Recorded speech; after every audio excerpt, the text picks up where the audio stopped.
Buenas noches por aquí. Me encantan estos estudiantes ansiosos de iniciar. No escucho, no escucho. Aló, aló. Aquí estamos. Díganse algo, por favor. ¿Me oyen?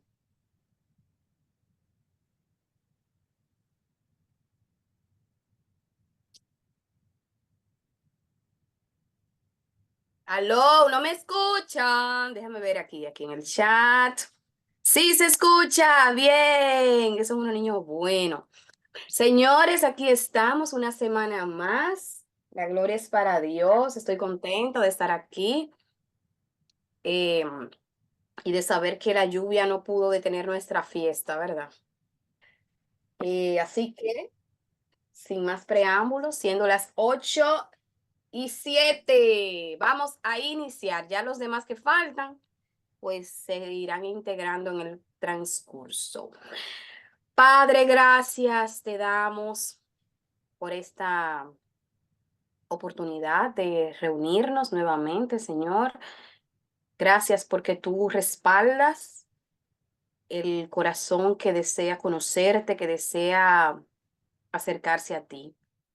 Sabemos que estamos haciendo tu voluntad y eso nos trae confianza, tranquilidad y paz.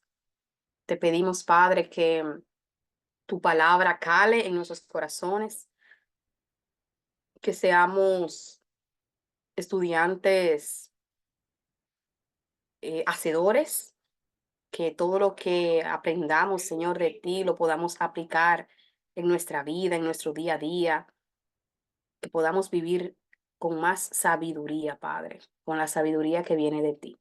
Así que ahora te rogamos que abras nuestra mente, nuestro entendimiento y nos permitas seguir conociéndote en el nombre de Cristo Jesús. Aquí estamos. Amén. Bien. Entonces, yo estoy muy contenta.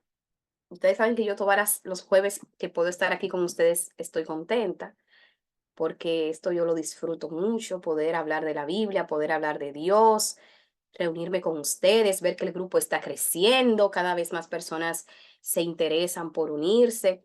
La gloria es para el Señor. Y, y bueno, aquí estamos para lo que el Señor nos ha encomendado, que es aprender de su palabra. Gabriel, ¿cómo estás? Dite algo que quiero escucharte. Todo bien, gracias a Dios. Ay, qué bueno que estás aquí. Señores, Gabriel, yo siempre lo saludo con mucho, de manera muy especial, porque Gabriel es internacional. Gabriel está en Estados Unidos y desde allá se conecta para estar con nosotros y aprender de la palabra de Dios. Gabriel, te mandé una cosa con Jenny. Me avisa cuando la reciba, ¿oíste? Está bien, perfecto. Me gustó mucho. Yo vi una foto y ya me mandó. Ah, te mandaron foto, pero comparte con el Sí, grupo. ¿Qué fue lo que tú vas a recibir? Dilo, dilo, dilo. una Biblia. Una Biblia. Gabriel dijo, yo quiero una Biblia y bueno, ahí va a ahí va a tener su Biblia con Dios delante. Así Amén, amén. que, ya tú sabes, Gabriel, úsala para edificación de tu vida, para bendición y con mucho cariño, ¿viste? Bien, Muchísimas gracias. bien, entonces, le decía que estoy muy contenta porque puedo estar con ustedes y también estoy muy contenta porque... em, esta semana, luego de la última reunión que tuvimos, pasó algo muy bonito y lo voy a compartir. Y es que luego que terminamos el curso anterior, cierrame la puerta, por favor, princesa. Luego que terminamos el curso anterior, algunos de ustedes se acercaron, me llamaron, escribieron, ay, me quedé con preguntas, no, ese tiempo es muy corto. Y, y bueno, se han hecho cambios a raíz de eso. Em, Y uno de esos cambios es que hoy vamos a durar un poquito más. Si me ven más relajada, más tranquila, más pausada, es porque ustedes estuvieron de acuerdo en agregarle a estas clases 30 minutos. Ya no estaremos 1 hora, sino 1 hora y 30. Y además, como les informé también, haremos Las clases, los libros lo haremos en 2 sesiones, en 2 partes o en 3 partes, dependiendo, porque me dijeron, no, no, no, que yo quiero profundizar, yo quiero calidad, yo no quiero rapidez, yo quiero calidad. Así que eh, así lo haremos, para la gloria del Señor. Bien, un momentito que... Bien. Entonces, vamos a retomar lo que siempre repetimos, el sistema de estudio. Tendremos, como siempre, algunos me han notificado que terminaron su libro de Génesis, el libro de Génesis. Gloria a Dios por eso. Los que todavía estén atrasados, denle rápido a eso para que estemos todos caminando al mismo ritmo. Los materiales que mandamos adicionales son muy interesantes, aportan mucho, así que aprovechenlo. Generalmente yo trato de enviar videos, porque los videos tienen la ventaja de que tú lo pones, lo vas escuchando y puedes ir manejando o puedes ir haciendo cualquier otra gestión que tengas que hacer. Así que no dejen de aprovechar los materiales adicionales.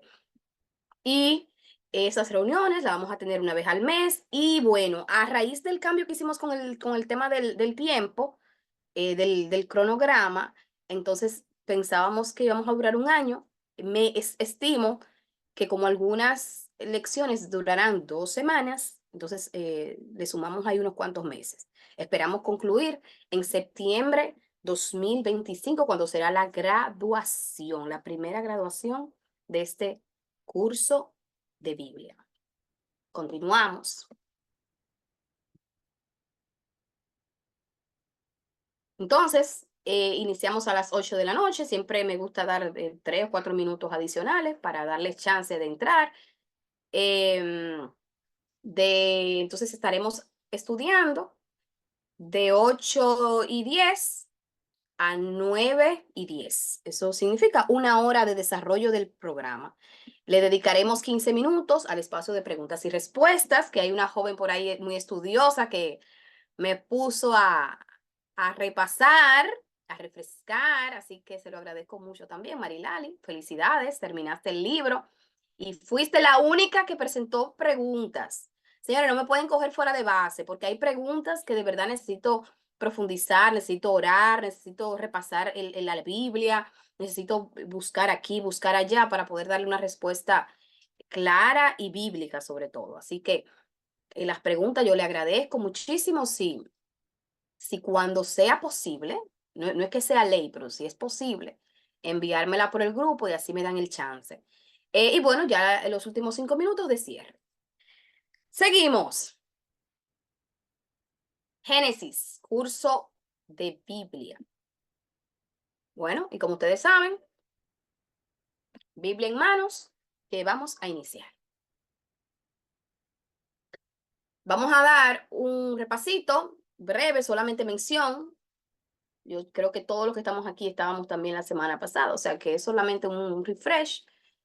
Hablamos de la hermenéutica, ¿se acuerdan? Que es la ciencia la técnica que establece métodos, pasos, bueno, estrategias para, para, para la debida comprensión de la Biblia.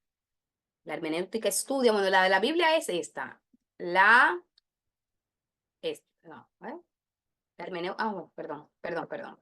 La hermenéutica bíblica es aquella que se centra en la Biblia, pero ya la hermenéutica en sentido general es esa técnica que estudia escritos que tienen algún tipo de profundidad. Entonces, eso aprendimos. Presuposiciones, recuerden que hablamos de preposiciones negativas, que son las que nos alejan de entender debidamente la palabra de Dios, y presuposiciones positivas, que son aquellas que ayudan, colaboran para que, para que tengamos un acercamiento a la Biblia de manera más efectiva. Recuerden que hablamos de la creación, de la caída, acerca de Noé, también dedicamos un tiempo. Luego vimos cómo después del diluvio la tierra volvió a ser poblada. vimos cómo fue el inicio de las naciones y las lenguas, y ahí fue como que nos quedamos más concentraditos. Ya después, por el tema del tiempo, pues tuvimos que acelerar, cortar algunas diapositivas, y voy a continuar a partir de aquí. Los patriarcas, esa parte es la que vamos a iniciar hoy, a retomar hoy, para darle más profundidad. Y bueno, ustedes saben que el propósito final de cada libro de la Biblia es Cristo, de la Biblia entera. Lo hemos visto ya, en la clase pasada vimos como desde Génesis ya se hacía mención de lo que vendría, de ese Cristo que vendría a vencer a Satanás. Hermenéutica bíblica, las preposiciones, cultura y costumbres. Recuerdan que hablamos de que para entender Génesis hay que entender algunas realidades que se vivían como parte de la cultura y costumbres. Y un paréntesis aquí es que, señores, el hecho de que sea cultura y costumbre no siempre significa que agrada a Dios.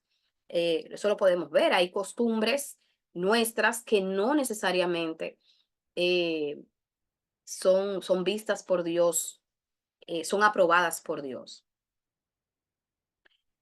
Vimos a Génesis, recuerdan la historia de la creación, hermosa, eso fue una clase muy preciosa. Luego la tristeza que nos dio la caída y las consecuencias que tuvo. Aquí hablamos de cómo Dios, a pesar de que el hombre le falló, volvió a crear una nueva oportunidad para nosotros.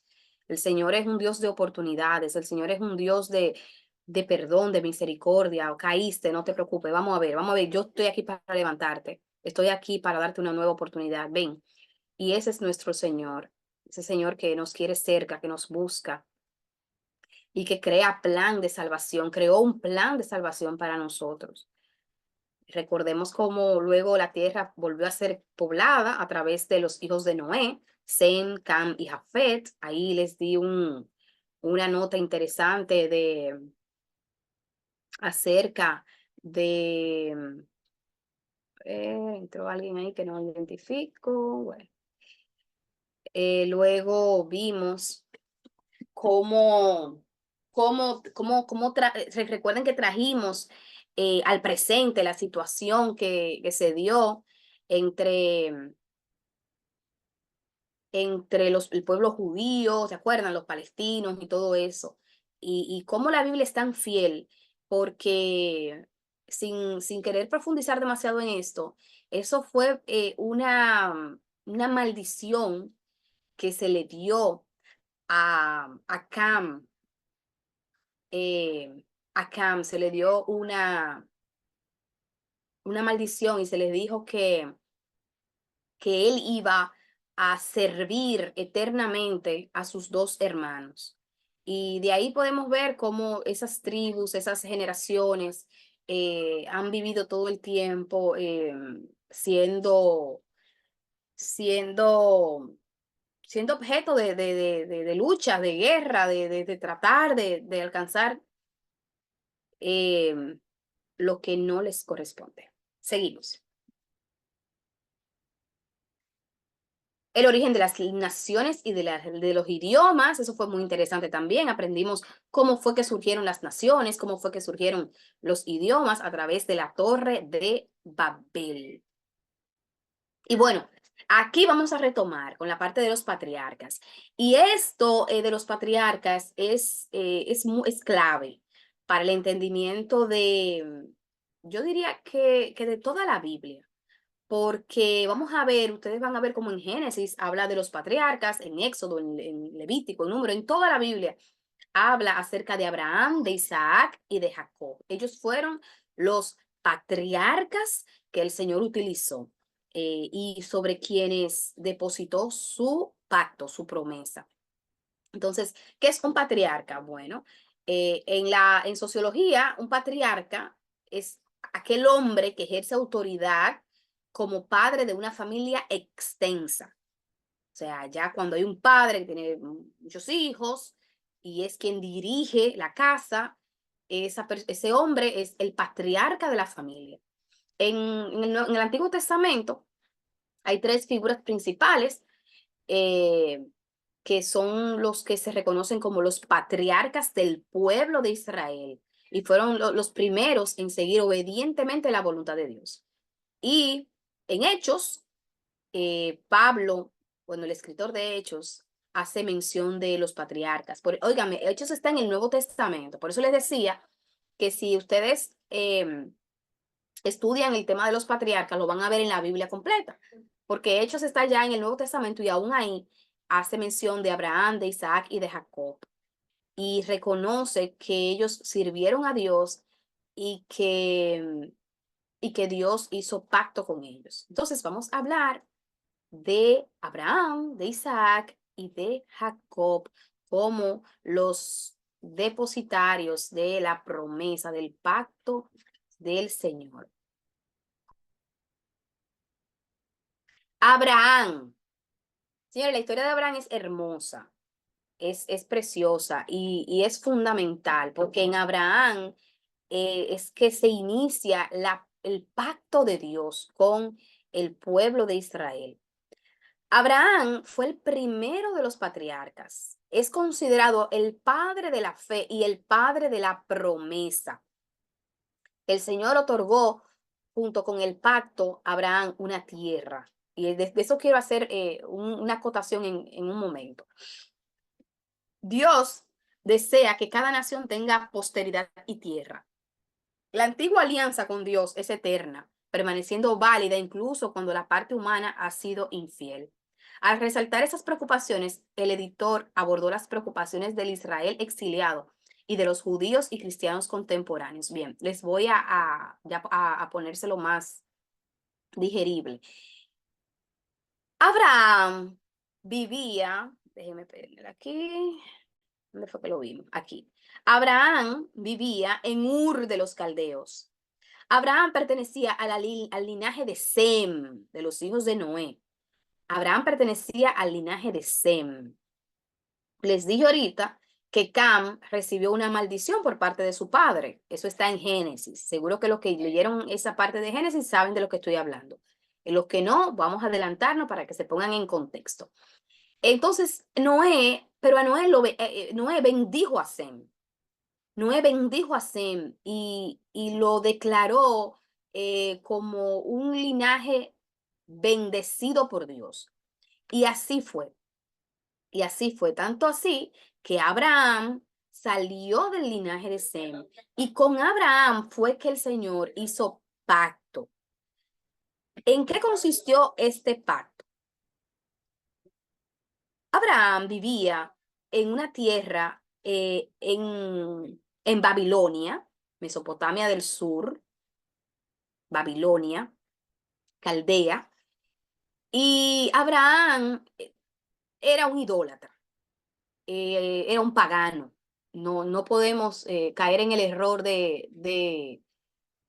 digamos que, asumir que porque Dios lo llamó era perfecto, para nada. Abraham era un pecador, Abraham era un idólatra, un pagano, y seguía todos los dioses que se adoraban en esa tierra.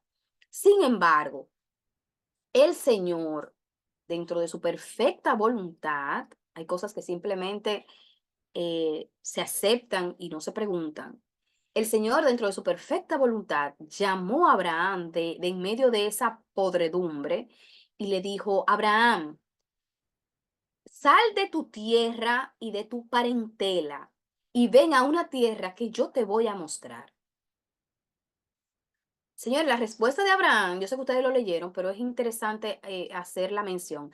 La respuesta de Abraham fue inmediata. Abraham no se puso a negociar con el Señor, pero espérate, ¿cómo tú me dices eso? Señor, Abraham era rico. Abraham tenía propiedades, tenía riqueza, viene de una familia adinerada. ¿Cómo tú me dices a mí que yo renuncie incluso a la herencia que me toca? Y renuncie a todo, renuncie a lo que yo he construido aquí para irme como un levente, ¿no? Como un levente por ahí, a dar vueltas sin saber a dónde voy a ir. Y peor aún, tú me dices que agarre, que no me lleve a nadie, o sea, que simplemente abandone todo. Y señores, Abraham no negoció con Dios, Abraham obedeció. Y por ese acto de obediencia, el Señor lo hizo pacto con Abraham. El Señor le dijo: mira, a partir de hoy, sobre en ti voy a formar mi pueblo. Y le dijo cosas tan hermosas como quien te bendiga a ti será bendecido y quien te maldiga a ti será maldecido. En pocas palabras, yo voy a hacer una alianza eterna contigo. Pero Abraham recibió el nombre de padre de la fe, no solo por ese acto de fe que es mucho, sino porque luego en el proceso de su vida con Dios, de su relación con Dios, demostró varias veces que creía en el Señor, que le amaba y que confiaba en su Dios. Y aquí quiero decir que em, Abraham, wow, tenía algo que decir importante, pero ya vendrá, ya vendrá. El punto es que Abraham obedece al Señor, sale de Caldea, en Babilonia, y luego el Señor lo lleva a Canaán. Y le dice, mira, esta será la tierra que yo te voy a dar por heredad a ti y a todo tu linaje. Y Abraham se asienta ahí en Canaán, que repito, es la tierra que hoy se están disputando los israelitas con los palestinos. Y Abraham parte de Ur hacia Canaán, la tierra prometida. En Canaán, el Señor le hace otra promesa. Estoy resumiendo todo, ¿verdad? Porque entiendo que ustedes tienen una noción de lo que estoy hablando. En Canaán, el Señor, ojo, Abraham tenía 75 años cuando salió de Ur, de los caldeos, que se dice fácil, pero estamos hablando de empezar de nuevo, siendo ya avanzado en edad. Así que el llamado que Dios le hizo a Abraham no fue simple, no fue una tontería. No es que Abraham tenía 25 años, era que Abraham ya era un hombre avanzado en edad. Y como diríamos nosotros, no puedo darme el lujo de empezar desde cero, ¿verdad?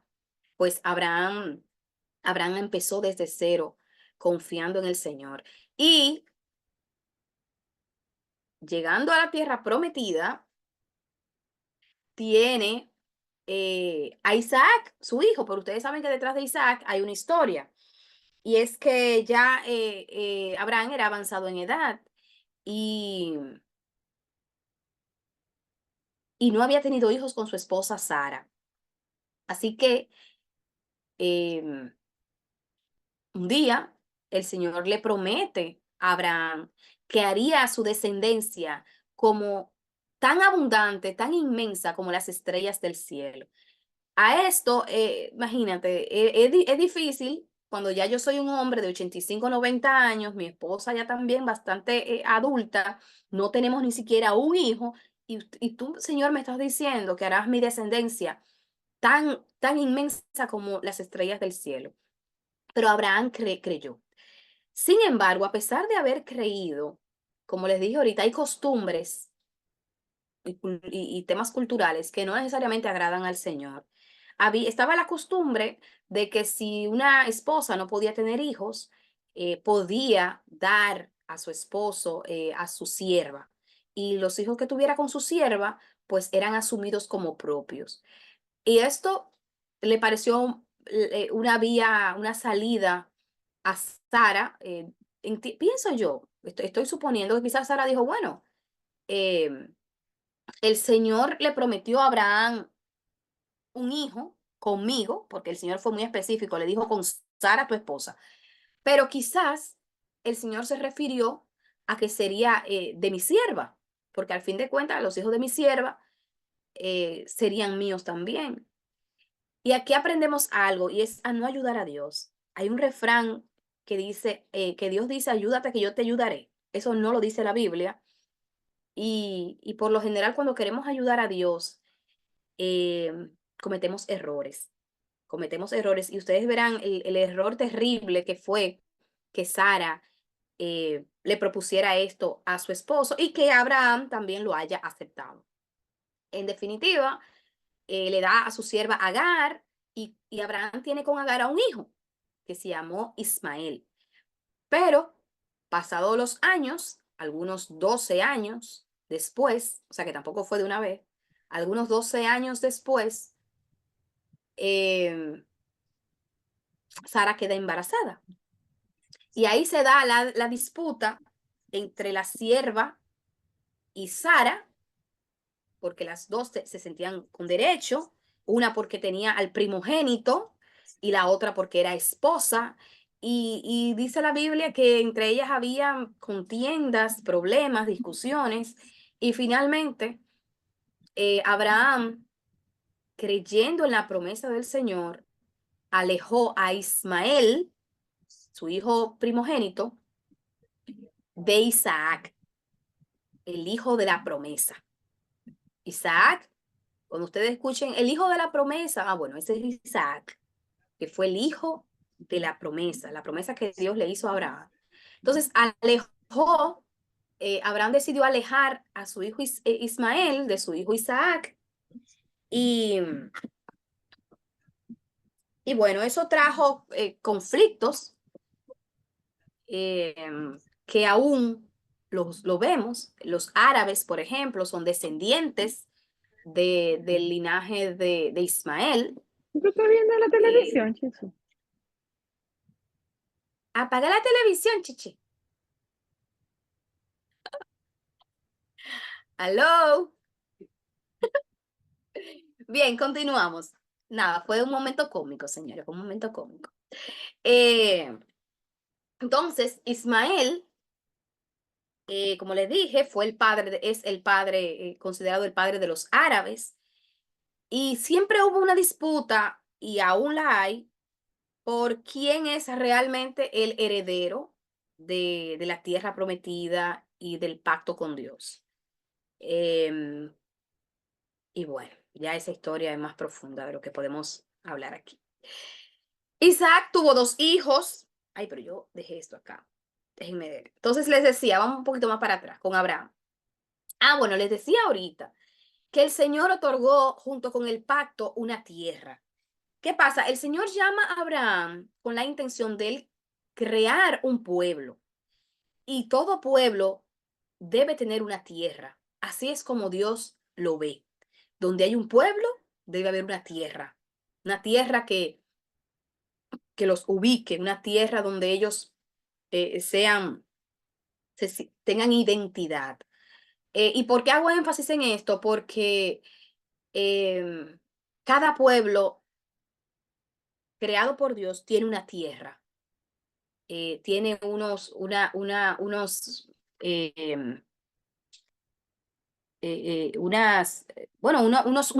territorio, ¿verdad? Entonces, eh, eso hemos visto recientemente, desde hace unos años para acá, que hay movimientos que hablan de una nacionalidad mundial, donde no haya inmigrantes, donde todo el mundo pertenezca al mundo. Incluso había un famoso escritor que decía: yo pertenezco al mundo. No, usted no pertenece al mundo. Usted tiene que tener una nacionalidad.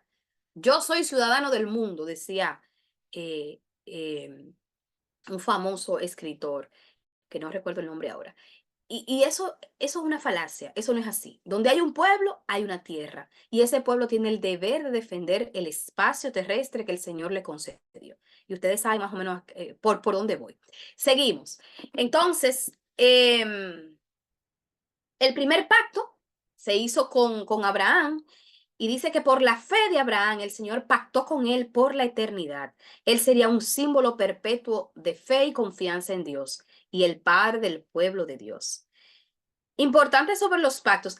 Esto es lo que yo quería decirles ahorita, que le dije que se me olvidó, pero yo lo anoté porque yo sabía que era muy importante.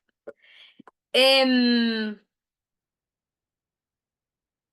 pacto con Dios, hay personas, y yo era una de esas personas, que en algún momento hacía acuerdos con Dios y pactaba con Dios. Y Señor, mira, si tal cosa, yo te prometo tal cosa y tal pacto. Pero luego, profundizando en la palabra de Dios, aprendí que el hombre no puede pactar con Dios, porque el hombre no tiene nada que ofrecerle a Dios. Cuando hay un pacto, por lo general hay igualdad. El pacto se hace entre iguales. Y los seres humanos no somos iguales a Dios y no tenemos nada que ofrecerle a Dios. Así que hay gente que, por ejemplo, no, si tú me sanas, yo voy para la iglesia. Bueno, pero está bien, yo te sano. ¿Y qué te asegura a ti que tú vas a poder realmente ir a la iglesia y cumplir el pacto que hiciste? No, si tú me sanas, yo te voy a dar una ofrenda cuantiosa, Señor. Bueno, y el Señor se ríe y dice, no, yo te voy a sanar. Y después voy a hacer que tú quedes en quiebra. Y te voy a demostrar que tu dinero no es tuyo y que tú no puedes hacer ningún tipo de acuerdo conmigo, porque no estás a mi nivel, no eres igual a mí. Entonces, fíjense que el pacto con Abraham fue un pacto de Dios con Abraham. Fue Dios quien pactó con Abraham. Y esto es interesante porque nadie haría un pacto con alguien que sabe que le va a fallar. Nadie haría un acuerdo, firmaría un contrato con alguien que sabe que le va a fallar, que le va a quedar mal. Y eso hizo el Señor. El Señor pactó con Abraham, pero el Señor lo hizo por puro amor, por pura gracia y por pura misericordia, porque el Señor sabía que ese pueblo sería ingrato, que ese pueblo sería desleal, que ese pueblo sería traicionero, que ese pueblo sería inmundo, pecador y que no seguiría lo acordado en el pacto. Porque el pacto de Dios con Abraham, y fíjense que digo de Dios con Abraham, consistía en tú me vas a adorar, tú me vas a servir y yo te voy a bendecir. En eso consistía el pacto. En ti voy a ser una nación grande y tú me vas a servir. Tú serás mi pueblo y yo seré tu Dios. En eso consistía el pacto. Tú me adoras, tú me sirves y yo te bendigo. Sin embargo, hemos visto cómo Dios bendice al pueblo de Israel y sin embargo no recibe la parte del pacto que Israel debía cumplir. Israel una y otra y otra y otra vez, ustedes lo verán en lo que sigue en los libros subsiguientes, que le fallaba al Señor, traicionaba ese pacto que se suponía debía cumplir, pero lo mismo hacemos nosotros, ¿eh? Tampoco vamos a hablar mal de Israel, porque al final de cuentas, Flérida, el Señor me bendice una y otra vez, día tras día, y yo le fallo al Señor una y otra vez y día tras día. Y sin embargo, el Señor muestra su misericordia, su gracia, su amor y continúa bendiciéndome. Y a eso nos referimos cuando decimos que Dios es fiel. Seguro ustedes han escuchado que Dios es fiel, pero ¿en qué sentido Dios es fiel? Dios es fiel porque hizo un pacto con nosotros y a pesar de nosotros no cumplir ese pacto, Él sigue cumpliendo. Es como una pareja que se casa, un hombre y una mujer se casan y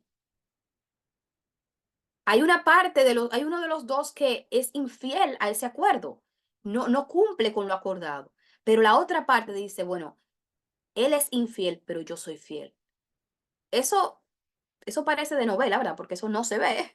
Por lo general se agarra la maleta y dice, bueno, bye bye, me cansé. Pero Dios no se cansa, Dios es fiel. Y a eso nos referimos cuando decimos que tenemos un Dios fiel. Es un Dios al que yo le fallo, es un Dios contra el cual yo peco, es un Dios que yo ofendo diariamente, aún con el pensamiento. Y sin embargo es un Dios que me permite abrir los ojos cada mañana, que me brinda el sol, que me brinda la lluvia, que me brinda alimento, que me brinda una familia, que me brinda salud, que me brinda ingresos para poder sostenerme. Es un Dios que incluso me brinda la salvación del alma. Eh, eh, eh, la fidelidad del Señor es esa roca inconmovible sobre el cual podemos descansar. Porque si no fuera por ese carácter fiel de Dios, ninguno de nosotros estaríamos seguros cerca de Dios. Si Dios me habla ahora mismo en una voz audible, solo el yo saber que Él es fiel y misericordioso me va a mantener tranquila. Que no va a ser que yo me desbarate de una vez. porque yo voy a saber, no, espérate, que ese que me está hablando es el Dios fiel y es el Dios misericordioso. Y por eso es que el Señor merece nuestra adoración y merece que, que le amemos, que le adoremos, que le sirvamos, porque Él, a pesar de nosotros, Él es fiel. Entonces, eso quería acotar que el hombre no puede hacer pacto con Dios, es Dios quien pacta con el hombre y lo hace a sabiendas de que el ser humano no podrá cumplir. A eso le llamamos fidelidad de Dios. Dios busca recrear la relación amorosa que él había tenido con la humanidad antes de que fuera corrompida por el pecado a través del establecimiento de pactos. Ustedes dirán, pero ¿por qué hace pacto? ¿Qué necesidad tiene Dios de hacer pacto? Bueno, es que Dios siempre ha buscado la manera de regenerar su creación. Recuerden que Él creó a Adán y a Eva, creó todo lo que existe de una manera perfecta y lo hizo para poder tener una relación con Adán y Eva.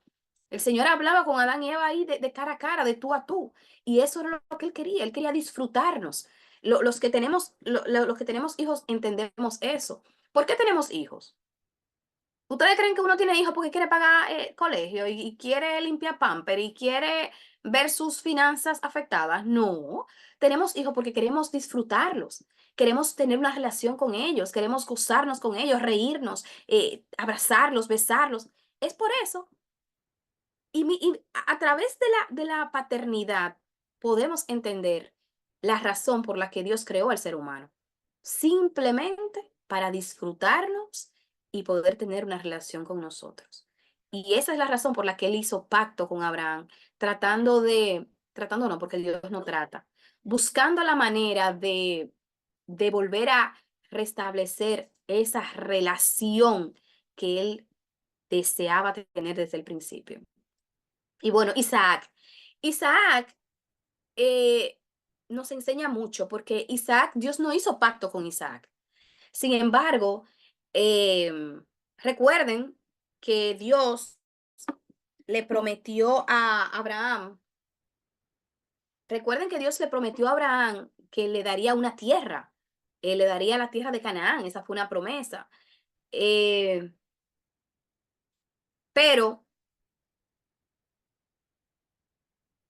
Abraham no pudo ver materializado todas las promesas que Dios le concedió. Abraham murió en el trayecto y quedó su hijo Isaac. Y aquí me sensibiliza mucho porque la fidelidad de Dios es tan grande que aún muere Abraham, la persona con la cual Dios hizo pacto, y el Señor asume su rol, la parte que él le toca, a pesar de que Abraham ya no está. Si yo fuese a hacer un acuerdo con Lina, un pacto con Lina, y Dios la guarda, pero que Dios la guarde, pero que ya Lina no esté más en la tierra, yo quedo liberada. Yo diría, bueno, yo sé que yo firmé un acuerdo con Lina, pero Lina ya no está. Así que, bueno, hasta ahí llegamos al acuerdo, ¿verdad? Ya yo quedo libre. Pero Dios no, y Dios no, Dios dice, Abraham ya no está, pero mi fidelidad me impide faltar a mi palabra. El Señor nunca falta a su palabra, independientemente de que estemos o no estemos. Y esto quiero resaltar esto, es que podemos confiar, podemos creer ciegamente en las promesas de Dios. Aún no estemos. Señores, hay promesas que quizás no podamos ver, que quizás no estemos para ver, pero, pero aún así, nunca debemos dudar de que se cumplirán. Abraham no pudo ver materializada, por ejemplo, que Dios le prometió, mira, yo te voy a dar la tierra de Canaán, será tuya y de tu descendencia. Eso Abraham no pudo verlo, pero Isaac disfrutó de ese beneficio por la fidelidad de Dios. Así que ahí tenemos una razón más por la cual confiar en la fidelidad de Dios y en sus promesas en nuestras vidas. Si Él te promete, mira, cree en mí y yo te daré la salvación del alma. Cree en Él y Él te dará la salvación de tu alma. Si Él te promete, tú y tu casa, tú y tu casa estarán protegidos en mí. Aún tú fallezcas y no lo veas, tú puedes estar tranquilo y tranquila, porque el Señor te lo prometió y Él lo va a cumplir. Y eso es lo hermoso de servir a Dios, que el Señor no es un Dios que porque me enojé contigo voy a faltar a lo que yo prometí. El Señor puede ser que le ofendamos, que le fallemos, pero Él permanece fiel. Y bien, continuamos. Isaac tuvo dos hijos. Tuvo a Jacob y tuvo a Esaú. Y de esos dos, al Señor le plació continuar el pacto que hizo con Abraham a través de Jacob. Vamos a ver por aquí. Jacob. Jacob era un personaje muy, ¿cómo decirlo? Era un personaje muy eh, eh, controversial. Jacob, el nombre de Jacob significa el engañador, el usurpador, el que traiciona. Y dice la palabra de Dios que desde el vientre, de cuando estaba en el proceso de parto, su madre, desde el vientre, ya Jacob estaba dando señales de que no iba a ser buena cosa. Dice la palabra que para tratar de ser el primogénito. Bueno, eso no estoy segura de que la Biblia lo especifica, pero el punto es que en el momento del parto, era un parto de gemelos y Jacob tomó del pie a su hermanito bueno, es que no quiero decir cosas que son suposiciones, pero el tema es que Jacob en el proceso del parto tomó del pie a su hermano. Y hay quienes apuntan a que lo hizo, la intención era impedir que fuera el primogénito, ¿no? Porque ustedes saben que el primogénito tiene derechos, en aquella época tenía derechos y privilegios. Entonces, tratando de usurpar el primer lugar. Y esa fue la razón por la que le llamaron Jacob, porque trató en el momento del parto de usurpar el lugar del primogénito. Israel, luego Jacob recibió el nombre de Israel porque al pasar por muchas vicisitudes, que no voy a entrar en detalles, porque sé que ustedes ya lo leyeron o están en ese proceso, pero el Señor le demostró a Jacob que todos sus engaños, que todas sus traiciones, sus deslealtades tenían consecuencia. Jacob una y otra vez traicionó, engañó, mintió, y una y otra vez Jacob fue engañado, traicionado y burlado. Solo hay que ver la historia de sus dos esposas y su suegro, cómo su suegro lo engañó varias veces. Y fue producto de eso. El que a hierro mata, a hierro muere. Pero Jacob tuvo un encuentro con Dios, el Dios de su abuelo y el Dios de su padre. Ustedes van a ver mucho en la Biblia eso, el Dios de Abraham, de Isaac y de Jacob. Eso se repite mucho. Así que Jacob tuvo un encuentro con el Señor y en ese encuentro narra la Biblia que Jacob luchó con Dios. Eso es un término figurado para decir que trató de forcejear, de forzar al ángel para ser bendecido. Le apareció un ángel, el ángel del Señor, y Jacob trató de forcejear con ese ángel del Señor y si tienes que bendecirme, le decía Jacob, no te puedes ir sin bendecirme. Y fue tanta el ímpetu y el deseo de Jacob que al final el ángel del Señor le dijo, no, pero a ti hay que bendecirte, claro que te voy a bendecir porque tú has luchado con Dios. Y, Y a partir de ahí, Jacob recibe el nombre de Israel. Y ya, sí, sí, ya sabemos por dónde viene la cosa, ¿verdad? Israel fue el padre o digamos que el, la cabeza del linaje de la descendencia del pueblo de Israel que conocemos hoy, Jacob.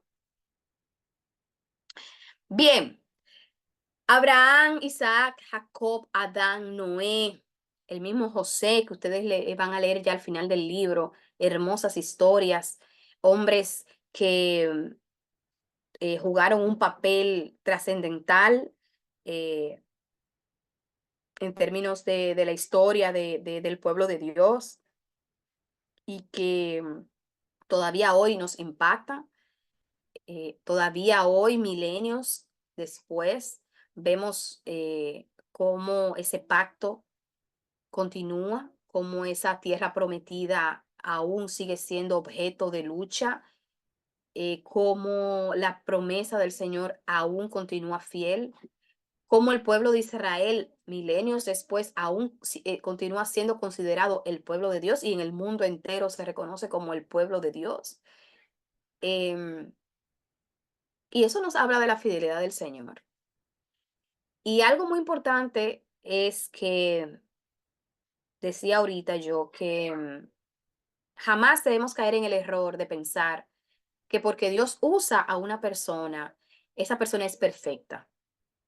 Eso es también otra presuposición negativa. Pensar que no, si Dios usó a Noé para hacer el arca, es porque Noé era perfecto. Si Dios hizo pacto con Abraham, es porque Abraham era perfecto. No, para nada, porque Dios te usa a ti, me usa a mí, y no tenemos nada de perfección en nosotros. Somos simples vasijas, así como esas vasijas están ahí. Sí, mi amor, un momentito. Así como esas vasijas están ahí, perdóneme. Ay, ay, ay, seguimos. Así como esas vasijas que puse ahí, tratando de que se entendiera lo que queremos, lo que quiero transmitir. Esas son vasijas rotas, se ven deterioradas, viejas, quebradas, pero aún pueden ser usadas.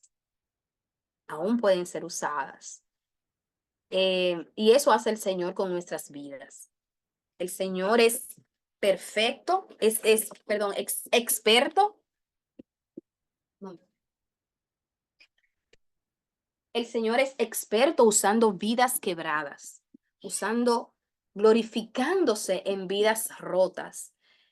Toda esa gente, Adán, Noé, Abraham, Isaac, Jacob, José, tenían vidas rotas, tenían corazones quebrados, tenían pecado en sus corazones. Pero eso no impidió que Dios los usara, que el Señor se glorificara en sus vidas. Adán fue un irresponsable, fue un cobarde. Sin embargo, a Dios le plació crear a Adán a su imagen y semejanza y convertirlo en el primero de muchos. Noé, ya quienes leyeron Génesis saben que Noé se emborrachó, trajo vergüenza a su familia, con ello acarreó maldición para sus hijos. Eh, Sin embargo, el Señor se glorificó a través de Noé. Abraham, el padre de la fe, Dios hizo pacto con él y a través de él nos ha bendecido a todos nosotros. Pero Abraham, a pesar de ser el padre de la fe, en muchas ocasiones no actuó con fe. Recordemos que Abraham negó a su esposa y permitió que otro hombre se la llevara. Eso es cobardía y eso es falta de fe. Isaac fue un falto de carácter, se casó como a los 40 años porque su papá le buscó esposa, porque él no estaba en eso. Era un vive bien, era un cómodo. eh, Luego tuvo dos hijos, los hijos vivían matándose entre ellos, él nunca tomó rienda de ese caso, no se ve a un Isaac con carácter, no se ve a un Isaac poniendo orden. se ve a un Isaac cómodo, flemático, haragán, un Isaac que respiraba porque Dios le regalaba el aire. Sin embargo, Dios continuó el pacto a través de Isaac. Un Jacob engañador, fraudulento, tramposo, y se convirtió en quién? En el padre del pueblo de Israel. Un José que era egocéntrico, que era orgulloso, que generaba envidia entre sus hermanos, pero a través de José, el Señor trajo la salvación para un sinnúmero de pueblos y ciudades de su época.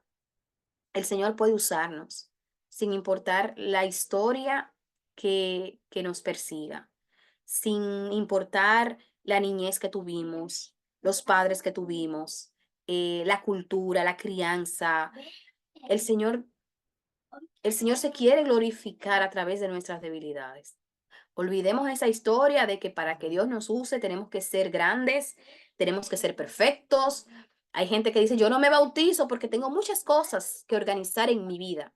Pues yo te voy a decir algo, si tú estás esperando organizar tu vida para poder seguir a Cristo, tú le estás quitando la gloria a Cristo, porque tú estás diciendo que eres tú y que cuando tú resuelvas tu problema, entonces podrás servirle a Cristo y eso no lo vemos en la Biblia. En la Biblia vemos vidas quebradas, vidas que aparentemente ya no sirven para nada, siendo utilizadas con poder por el Señor. Continuamos. Ay, dame papelito. Continuamos.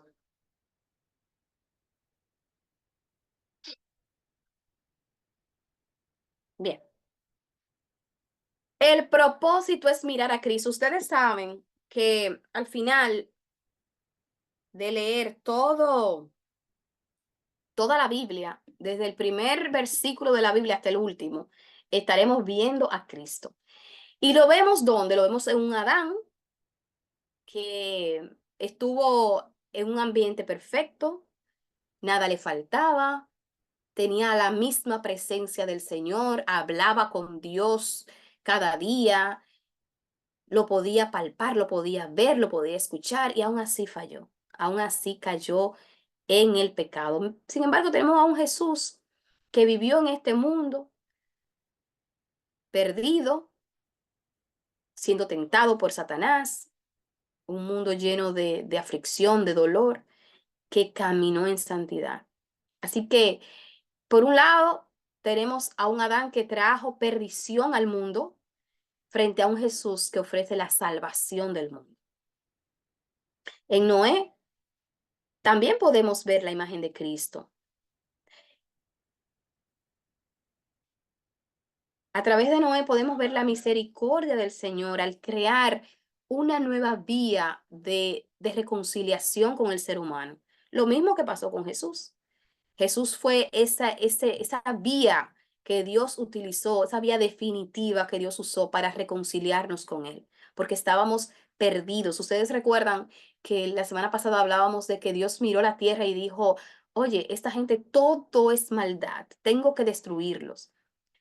Pues asimismo, cuando el Señor nos ve, dice, wow, en esos corazones todo es maldad, envidia, egoísmo, odio, resentimiento, mentira, chisme, engaño. Pero a través de Cristo tenemos la oportunidad de reconciliarnos con el Señor. En Abraham podemos resaltar su fidelidad, su lealtad, y que Abraham se convirtió en el padre terrenal del pueblo escogido por Dios. Sin embargo, en Jesús, los escogidos por Dios reciben un Padre celestial. Abraham se convirtió en nuestro Padre terrenal por el pacto, pero Jesús se convirtió en aquel que nos brinda un camino para llegar a ese Padre celestial. Isaac fue el portador de la promesa, un primogénito, el primogénito de muchos otros. Recordemos que Isaac fue obediente a su padre cuando Abraham le dijo, mira, el Señor me está pidiendo que te sacrifique. Isaac fue obediente. Isaac cargó él mismo la leña que encendería el fuego donde él sería quemado. Lo mismo hizo Jesucristo. Jesucristo cargó él mismo su cruz, la cruz donde él sería crucificado, y lo hizo por obediencia a su Padre. En Jacob, Dios lo escogió para ser el líder de una gran nación y lo hizo por mandato de su padre, perdón, fue a buscar una esposa a un país lejano. Jacob,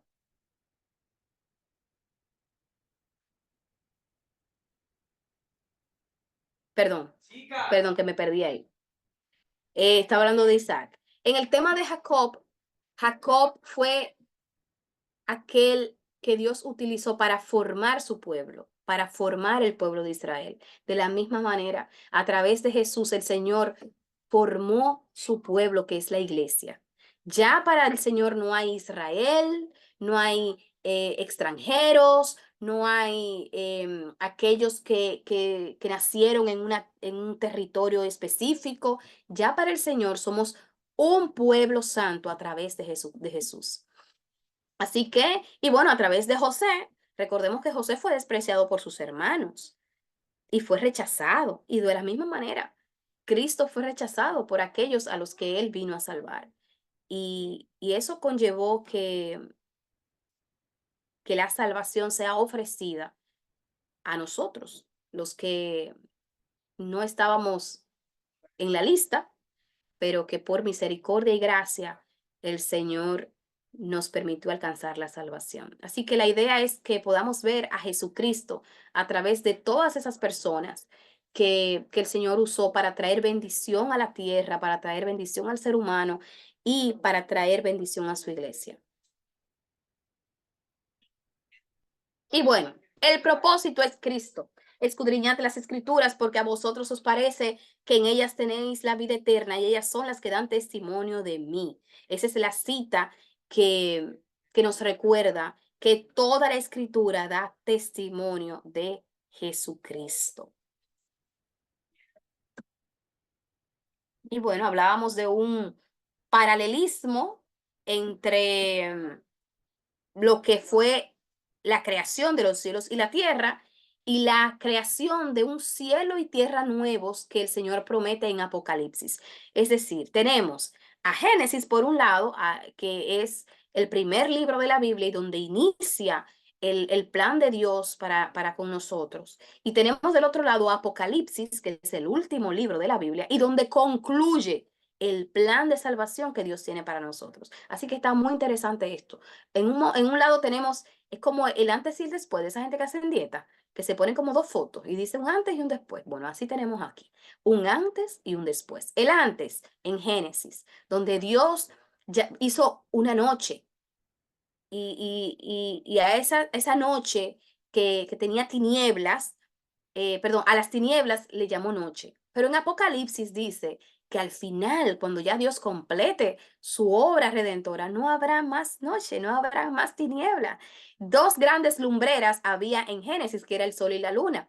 Pero dice que en Apocalipsis, al final, ya cuando el Señor ponga ese punto final a este proyecto de salvación, no habrá ni sol, no habrá ni luna, porque no serán necesarios. Dice la Biblia que no será necesario porque la gloria de Dios será tan brillante que el sol y la luna no serán necesarios. Qué hermoso, ¿eh? En Génesis dice, bueno, ciertamente vas a morir, pero ya al final, allá, cuando el Señor cumpla ese pacto, y recordemos que Dios es fiel,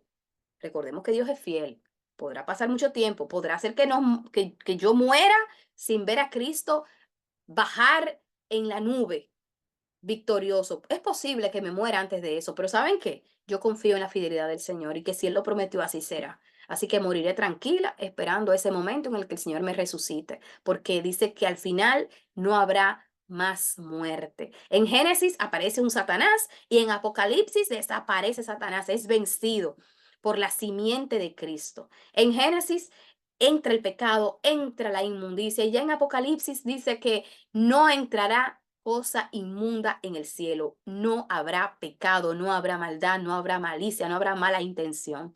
En Génesis habla de que Dios ya dejó de morar con el hombre. Dios vivía con el hombre, tenía una relación cercana con el hombre.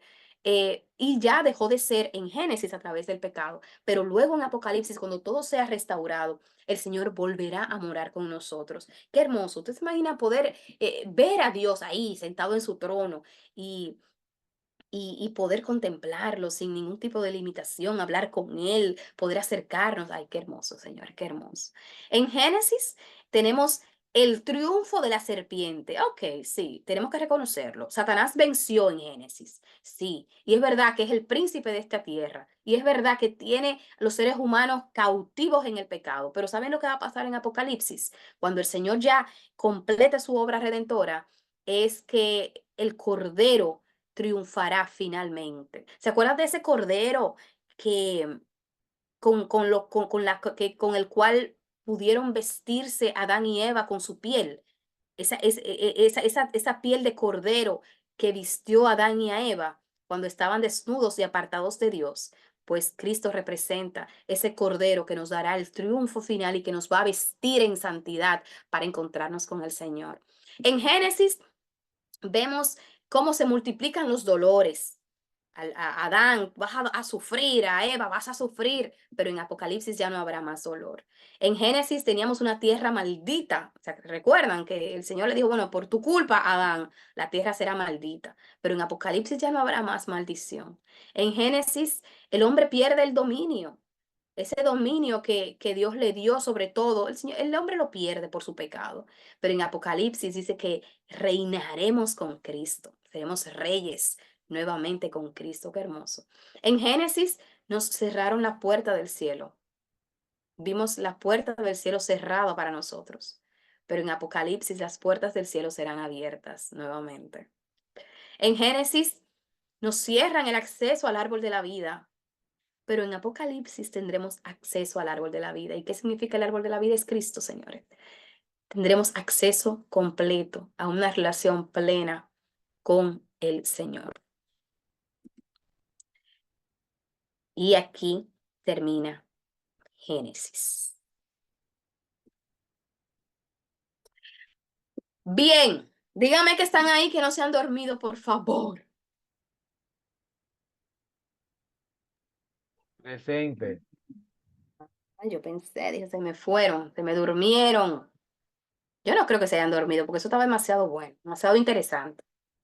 Ah, mira, Boris, si no me bendice, no te vas, ¿sí? Hay una canción, señores, que dice así: si no me bendice, no te va, que fue inspirada en la historia de Jacob. Ay, Ana Silvia, mi amor, te quiero.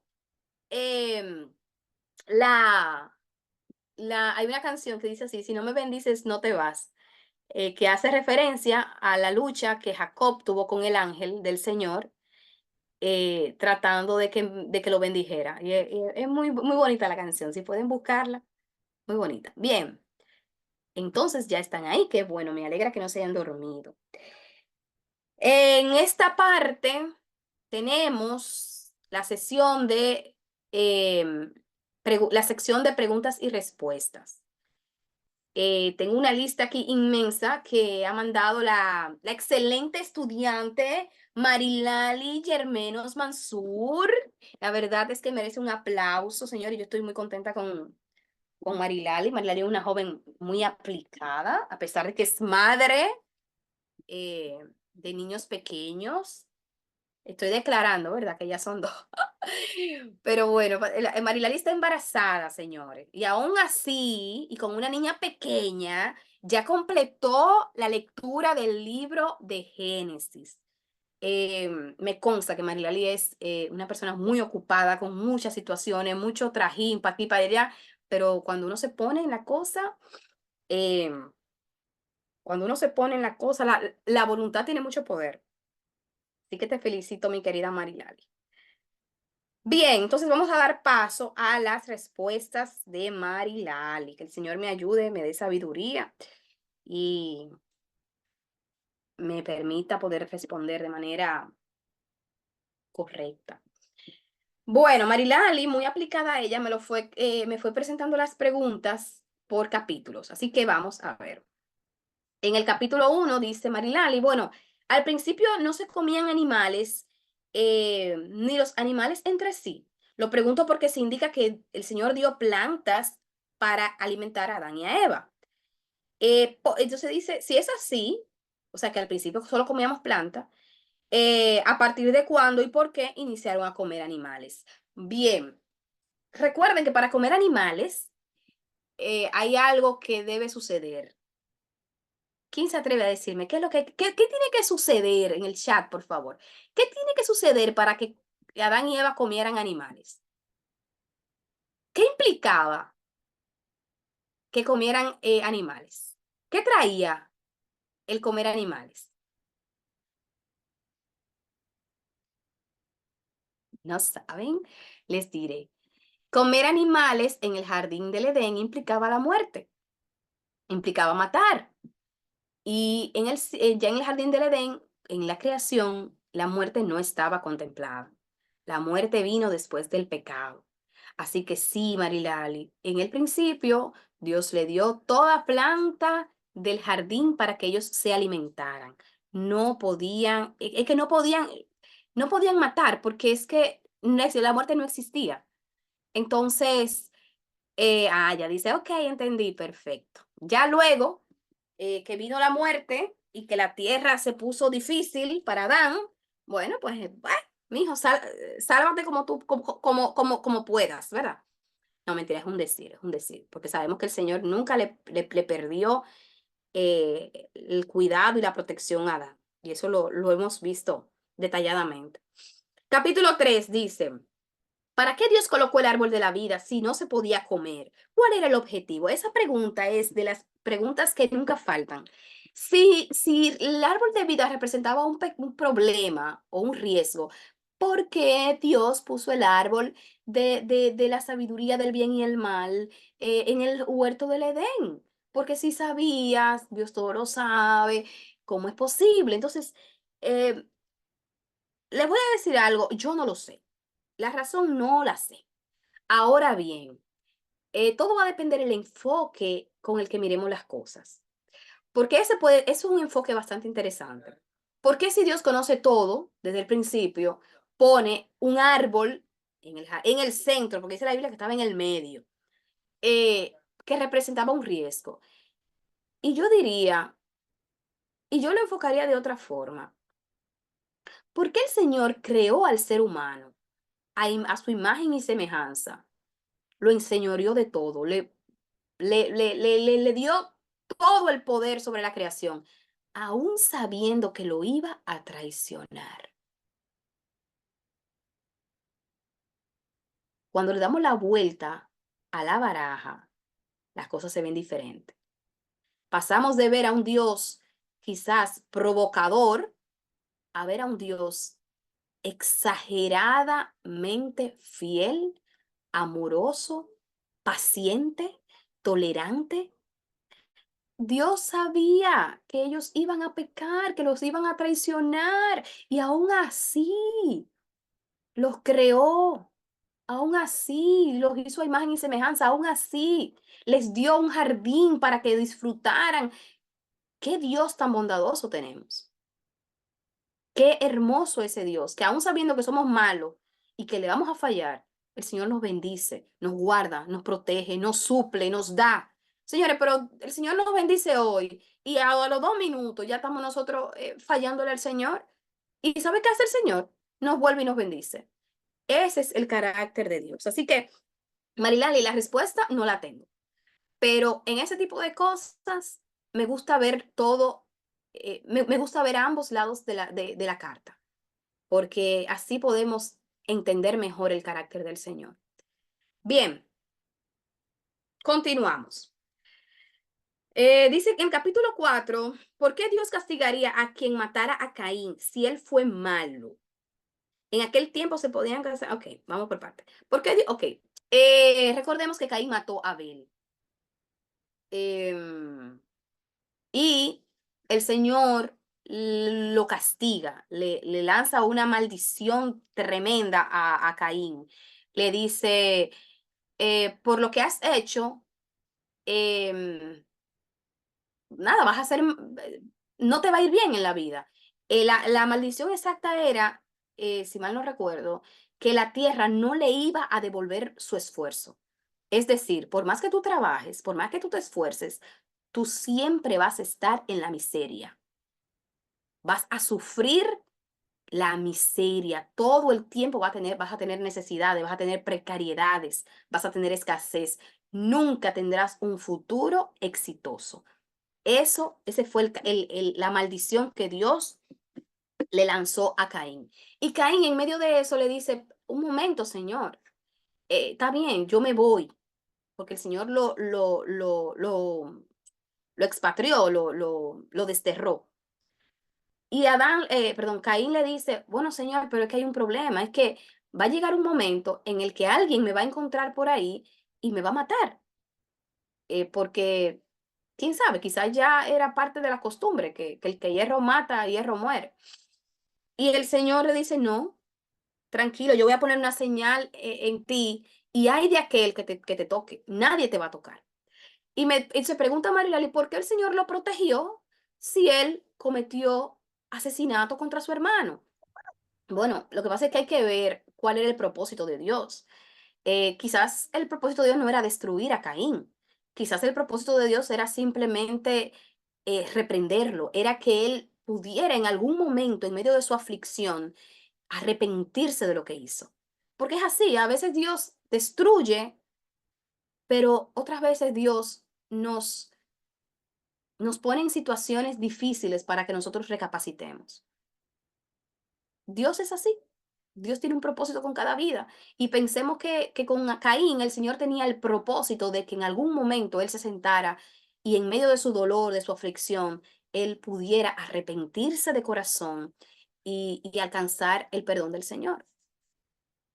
Al final de cuentas, la creación es de Él y cada vida está en sus manos y Él es que conoce el propósito que tiene con cada uno de nosotros. Bien, dice, en aquel tiempo se podían casar con varios al mismo tiempo y no era pecado. Bueno, ahí me están mezclando dos cosas. Espérate. Recuerda que dijimos que hay costumbres que son parte de la cultura, pero no significa que Dios las apruebe. Y hay cosas que hacemos, hay cosas que nosotros hacemos que a Dios no le agrada y que simplemente el Señor deja que sigamos avanzando y que cosechemos el fruto de nuestro error. Cada vez que en la Biblia se habla de que un hombre tomó varias mujeres, hay problemas detrás. Miren, Abraham, los líos que tuvo con Agar, la sierva y con la esposa, que todavía milenios después están esos líos y esos embrujos entre familia, entre primos, entre hermanos, un desastre. Miremos, abre eh, el mismo Jacob. Jacob tuvo 4 mujeres. Y sabemos, porque la misma Biblia lo dice, los líos que había entre Lea y oh Dios, entre Lea y Raquel. Eran hermanas ellas, estaban casadas con el mismo hombre. Y los líos que habían en esa familia, bueno, ustedes nada más tienen que ver que los hermanos se confabularon contra José. Y eso tiene mucho que ver también con el tema de que ellos sentían que gracias, que ellos sentían que José era hijo de la esposa favorita del papá. Y bueno, señores, no hagamos las cosas por cultura. Y eso es importante que lo analicemos. Bueno, lo que en mi país todo el mundo lo hace. Bueno, es que eso es normal. Para Dios lo normal no significa, el hecho de que algo sea normal en la sociedad, no significa que Dios lo vaya a aprobar.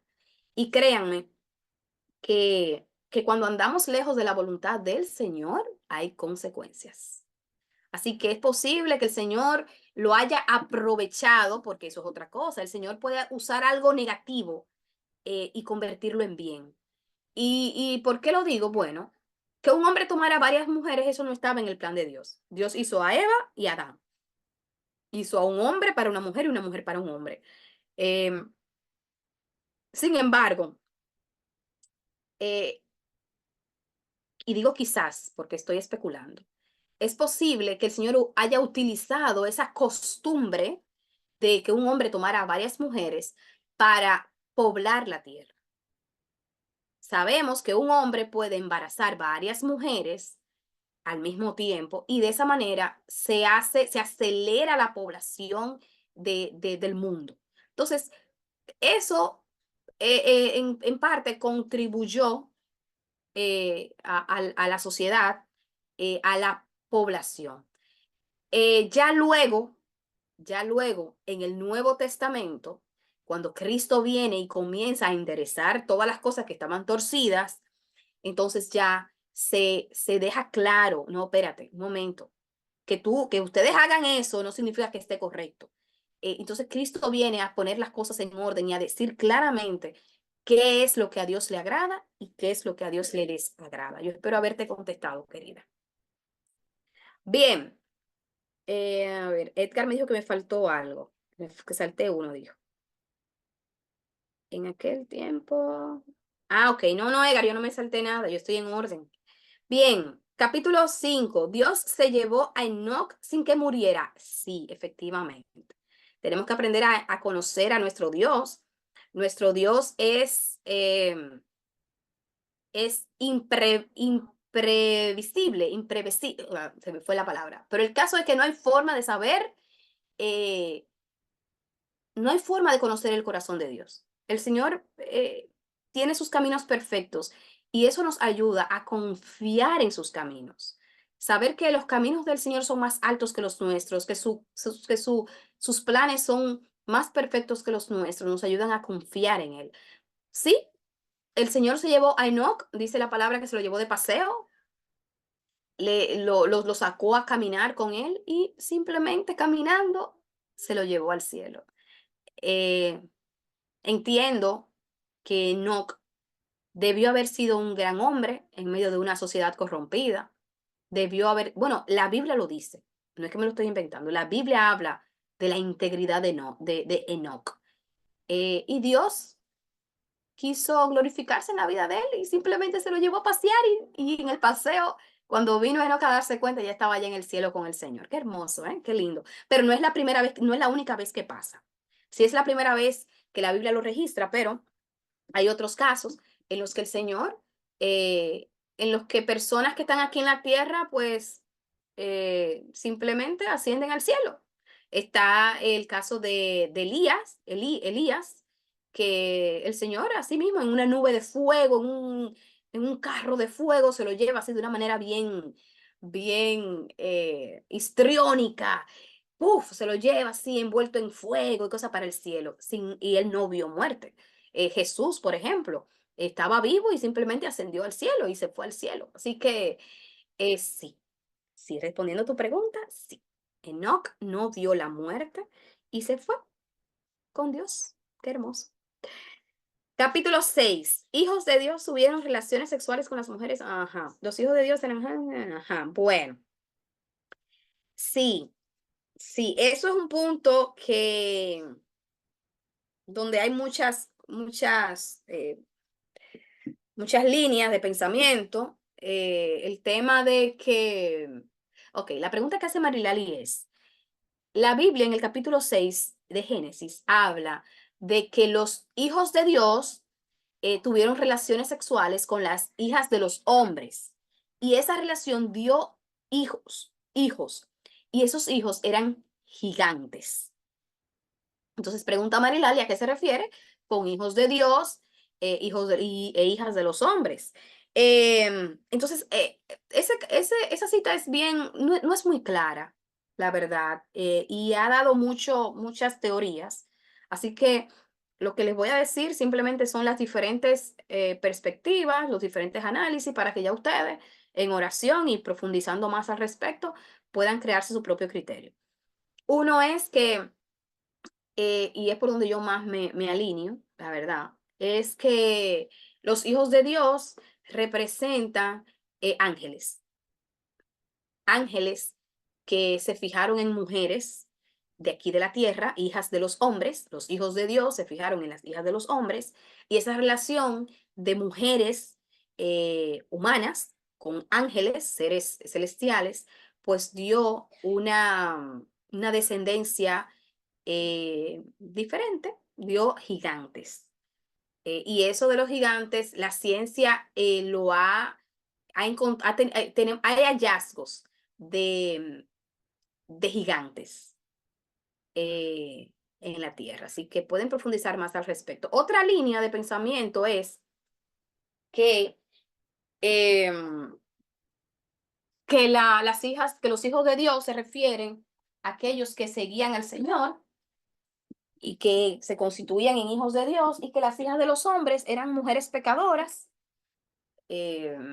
mujeres impías del mundo, y que el Señor por castigo pues permitió que esa unión de hijos de seguidores perdón, de Cristo no, de seguidores de Dios con, con mujeres no creyentes, impías, pues diera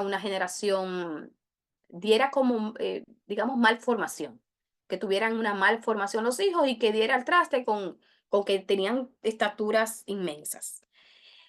Bueno, ahí les planteé más o menos las dos teorías que más se han destacado, y no puedo asegurar nada de ninguna de las dos porque al final de cuentas es uno de esos misterios que la Biblia nos presenta.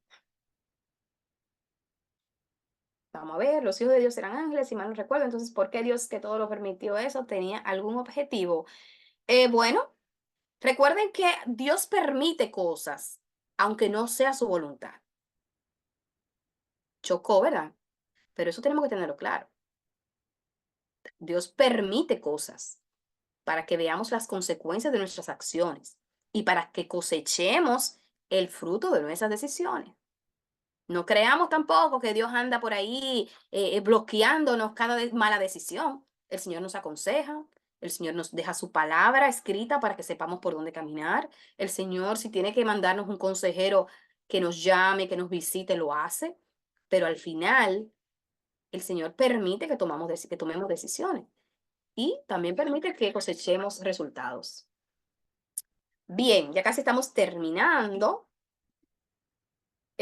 ¿Por qué Dios envió plagas sobre el faraón si él no sabía? Ok, Abraham estaba en Egipto con su esposa, y Sara, la esposa de Abraham, era hermosa. Y el faraón se fijó en Sara y la tomó para él, se la llevó. Y Abraham, por miedo, por temor a que le arrancaran la cabeza, dijo que Sara era su hermana. Entonces, Marilali pregunta, ¿por qué Dios envió plagas sobre el faraón si él no sabía que Sarai era esposa de Abraham? Bueno, aquí hay que entender que Dios conoce el corazón de las personas. Primero, no había forma de que el faraón supiera la verdad, a menos que el Señor se lo hiciera saber. No es verdad que Abraham iba a ir donde el faraón y le iba a decir, mire, yo le hablé mentira, esa es mi esposa y yo quiero que usted me la devuelva. Eso no iba a pasar. Entonces, el Señor le movió el piso al faraón de una manera contundente para que el faraón, que era muy probablemente pagano ¿cómo se dice esta palabra? Uy, bueno, cuando tú crees mucho en brujerías y presagios y cosas así. Bueno, el tema es que el Señor le movió el piso al faraón para que sea el mismo faraón quien dijera, espérate, espérate, espérate, hay algo aquí raro, hay algo que no está normal, y reaccionar. Así que sí, el Señor le mandó plagas al faraón para llamar su atención. Es así. Capítulo 18. Dios estaba conversando con Abraham y le dijo que pasaría por Sodoma para confirmar si sus acciones eran tan perversas como decía. Ok, ustedes saben la historia de Sodoma y Gomorra. El Señor destruyó Sodoma y Gomorra por el pecado, y es importante saber que el mayor de los pecados que se practicaba en esas ciudades era la homosexualidad. Y fue la principal razón por la que el Señor decidió que ya había eh, que destruir esas ciudades y a sus habitantes. Entonces pregunta Marilali que por qué Dios dijo en el capítulo 18 que él iba a pasar por Sodoma para confirmar si sus acciones eran tan perversas como decían. Dice Marilali, mira, ¿por qué Dios tenía que pasar si él todo lo sabe? Ok, bien. Sí, Dios todo lo sabe. Sin embargo, lo que Dios dice aquí es, me parece que el Señor lo que está diciendo es, el clamor de lo que esa gente están haciendo ha llegado a mí. Así que yo voy a ir, mi presencia irá a ese lugar para confirmar que todo lo que ese clamor está llegando a mí es cierto. Y dice Marilali, pero Dios lo sabe todo. Bueno, lo que pasa es un punto. La presencia de Dios no está con el impío. Y eso es importante que lo tomemos en cuenta. En un hogar impío, el Señor no habita. El Señor no escucha las oraciones de personas impías. Y cuando digo impío, no me refiero solamente a no creyentes, me refiero a gente que rechaza la palabra de Dios, que no le importa. Hay gente que tú le dices, mira, Dios dice que no le sea infiel a tu esposa. Y qué sé, no me importa, no me importa. Entonces, esas personas que viven de espalda a la voluntad de Dios, Dios no los escucha. Dios no está pendiente a ellos. Dios se los deja a su padre. ¿Saben cuál es el padre de ellos? Satanás. Así que Dios no está atento, preocupado, enfocado en las acciones de ellos, porque simplemente el Señor, como dice en buen dominicano, los soltó en banda. Así que el Señor se iba a dignar a acercarse, no creo que demasiado, porque la presencia de Dios no puede estar en medio de la inmundicia, pero me imagino que Dios se iba a asomar para validar, a ver si el clamor de sus santos eh, era así como ellos decían. Y decía Dios, si es así, pues tendré que exterminar la tierra, perdón, esas ciudades. Continuamos, rapidito, que ya son las 33. Dice, capítulo 19, las hijas de Lot tuvieron relaciones con su padre y fruto de eso tuvieron hijos. Eso era pecado. ¿Cuáles fueron las consecuencias por hacer esto? Bueno, sí, claro que era pecado. Lo único que era normal en Sodoma y Gomorra. Eso era normal. Y ellos vivían allá. Recuerden que Lot y sus hijas vivían en Sodoma y estaban acostumbrados a ver ese tipo de cosas.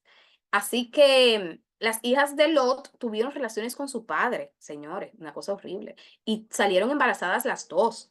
Y que si era pecado, evidentemente, por eso el Señor destruyó esas ciudades, porque ya era demasiada la inmundicia. ¿Y cuáles fueron las consecuencias? Ah, bueno, muy buena pregunta. Una de ellas tuvo un hijo que se llamó Moab, otro tuvo otro hijo que se llamó Amón, y los moabitas y los amonitas fueron ajusticiados por el pueblo de Israel. Israel los invadía, en varias ocasiones sucedía, lo arrasaba con todo.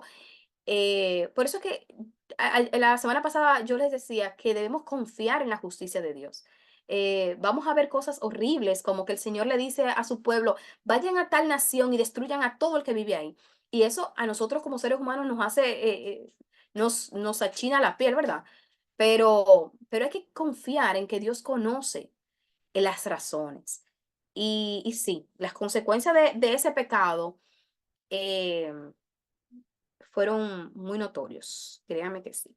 El ángel del Señor, ¿quién es? No entiendo. En el Génesis se habla mucho del ángel del Señor, el ángel del Señor. Precisamente con el ángel del Señor fue que Jacob tuvo su batalla.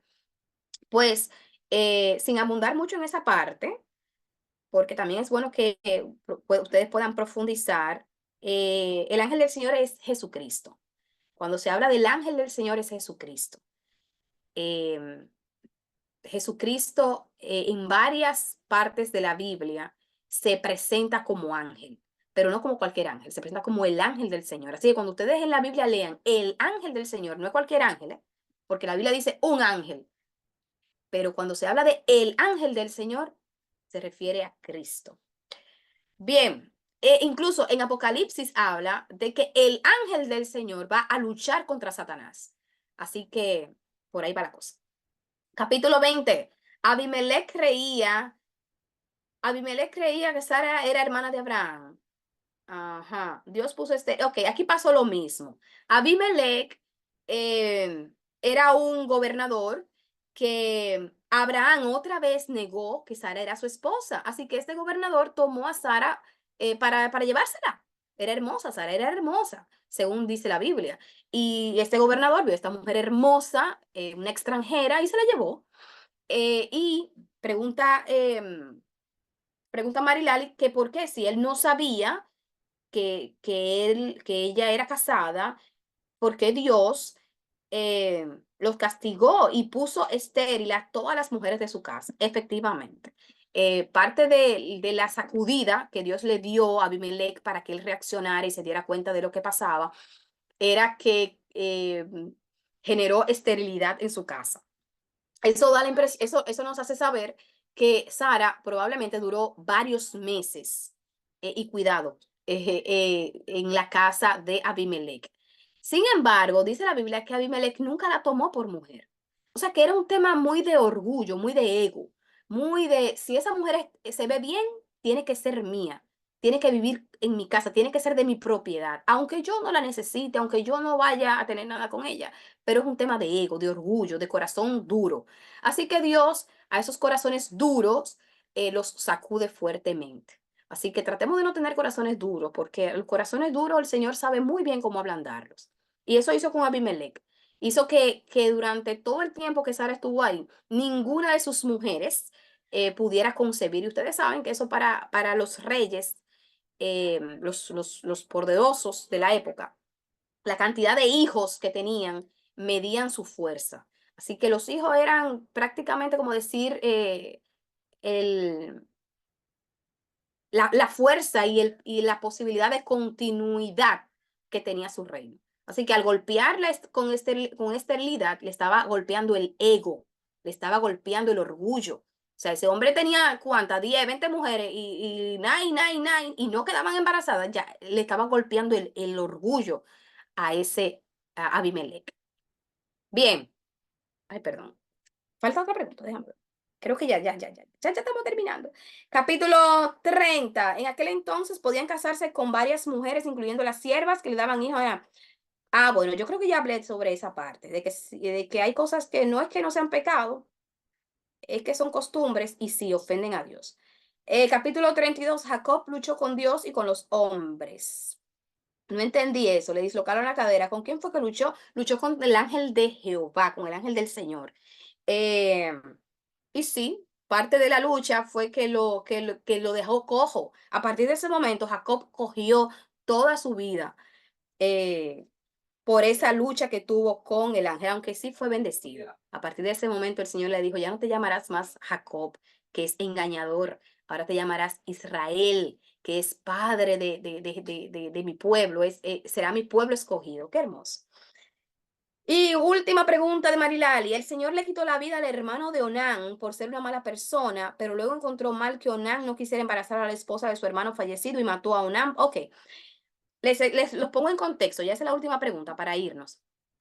Les decía ahorita que tener hijos para un hombre era un tema de reputación, era un tema de honor.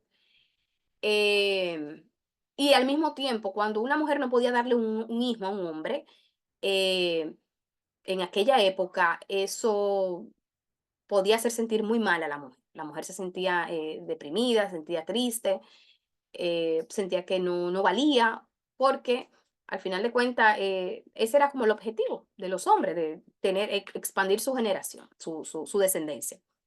Entonces, esta mujer, Onán, fallece, Dios le quita la vida, perdón, al hermano de Onán, y por tradición, por costumbre, la mujer de ese fallecido debía pasar a ser esposa del pariente más cercano. Esa era una manera de proteger a la mujer. En ese momento las mujeres no tenían oportunidad de trabajar, no tenían oportunidades de ganarse la vida y solamente podían aspirar a que un hombre las pudiera sostener. Por eso se usaba eso. Si tu esposo, que es quien te protege, te sustenta, fallece, entonces la responsabilidad pasa al pariente más cercano. Entonces, ese pariente más cercano tenía, eso es parte de la costumbre, les estoy diciendo, tenía el deber de darle descendencia al fallecido. Era una manera como de restaurar el honor de ese fallecido, de restaurar la reputación. Entonces, mi hermano no pudo tener hijos, yo te voy a embarazar y esos hijos que tú tengas conmigo pasan a representar la descendencia de ese hermano fallecido. Entonces, ¿por qué Dios castigó a Onam? Por su mal corazón. Porque él tenía el deber de proteger a esa mujer y tenía el deber de honrar, de cuidar el honor de su hermano.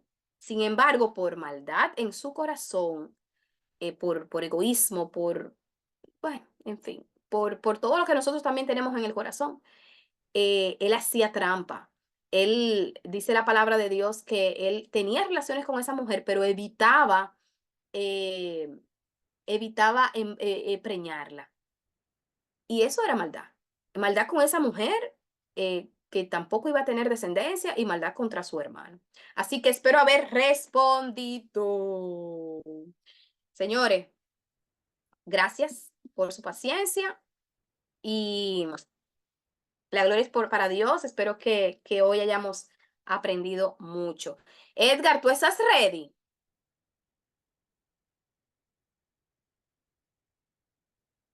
Edgar. Amén, estamos aquí. Bueno, Edgar va a compartir con nosotros en 3 o 4 minutos. Tengamos paciencia, por favor. Lo que pasa es que las preguntas fueron muchas, ¿eh? Y por más que quise rápido, pero bueno, a veces es bueno dedicar tiempo a aclarar esas dudas que quizás muchos de ustedes también las tenían y con las preguntas de Marilali pudimos todos aprender. Entonces, del libro Fuerte Soy, Edgar va a estar compartiéndonos una de los estudios que aprendió, de qué se trató. Prestemos atención. Amén.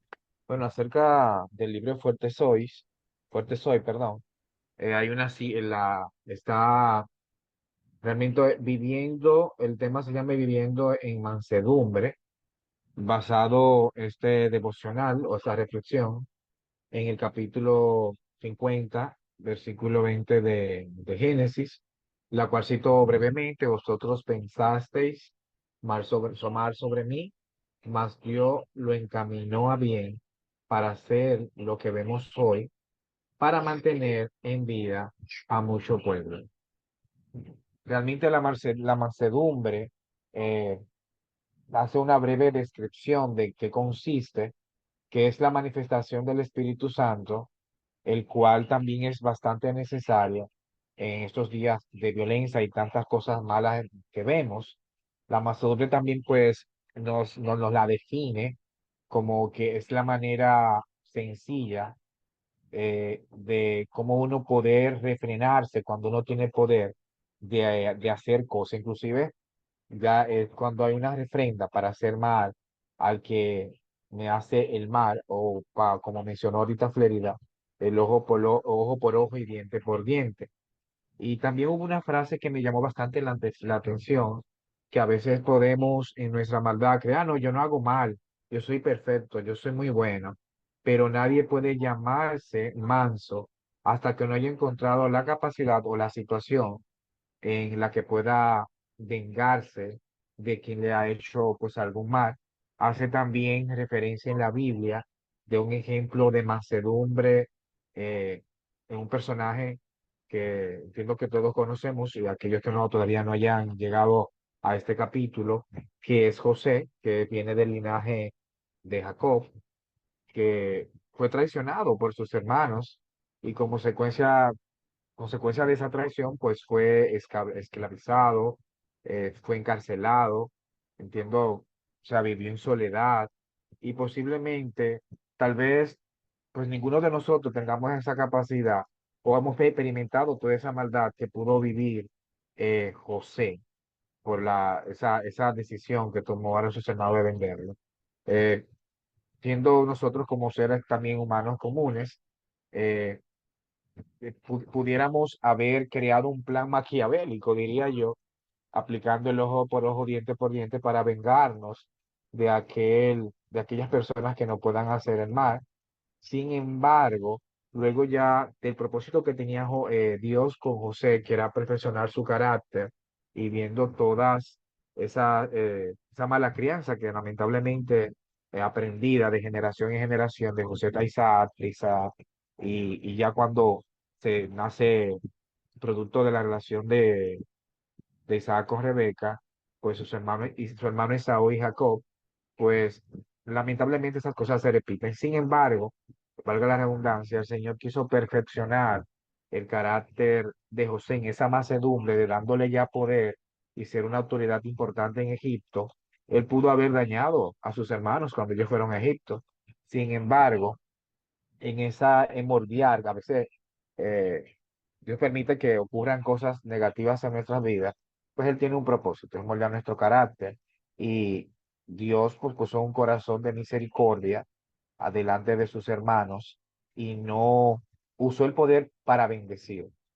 O sea, a veces nosotros cuando tenemos situaciones, inclusive tal vez puede ser de venganza, cuando nosotros perdemos, no sé, podemos decir, ay, me derrotaron, pero a veces es mejor perder, porque cuando tú pierdes, el Señor tiene un propósito en tu vida y Él se manifiesta con esa fidelidad en cada una de nuestras vidas. Yo entiendo que ese capítulo, este día, que es el número 7 del libro Fuerte Soy, pues me marcó de manera muy personal en que cuando tengamos poder, no lo usemos para dañar, porque no sirve de nada. Yo entiendo que cuando tú haces daño, lo que se crean vacíos en ti y comienzas a hacer más cosas malas.